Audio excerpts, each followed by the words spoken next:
Well, Election Day is just 2 weeks away, and things are heating up in the 41st Congressional District. It's a rematch between Democrat Will Rollins and longtime Republican Congressman Ken Calvert. Calvert seeking another term, and Rollins looks to take over District 41, which stretches from Corona all the way to the Coachella Valley. Eyewitness News reporter Josh Haskell explains why in this year's race, the stakes are high. Are you feeling fired up? Yeah! Are you ready to fire Ken Calvert? Yeah! It's deja vu all over again in cities like Corona, Menifee, Lake Elsinore, and Palm Springs, all part of Congressional District 41. Democrat Will Rollins' campaign to defeat Republican Congressman Ken Calvert is in its third year after coming up short in the 2022 midterms.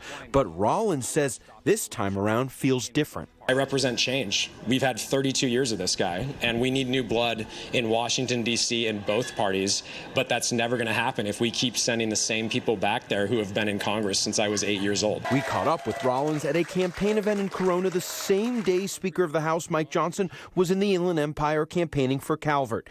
It's a sign of how competitive this race is and how important the seat is to who controls the House of Representatives in Washington, D.C.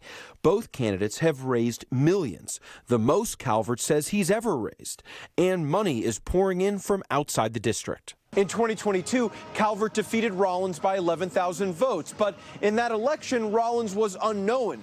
Now he has name recognition, and he could also be helped by the fact that traditionally more people vote when a presidential election is on the ballot. His campaign is the same basic theme, that I'm corrupt and that I've been around too long, and that there needs to be a change, except it's on steroids. It's on a lot of money, basically advertising the same thing.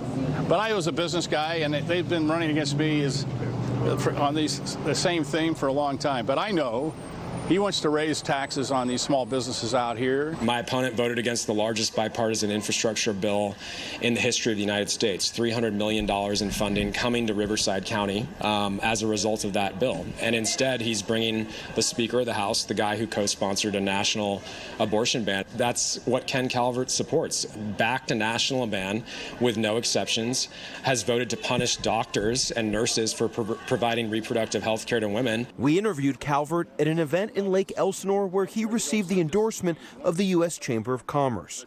Calvert believes the number one issue in this race is the economy and that his party is stronger on that issue. People are paying too much for groceries, too much for gas, too much for their insurance, too much for their utilities. We need to turn this economy around. In Lake Elsinore, Josh Haskell, ABC 7 Eyewitness.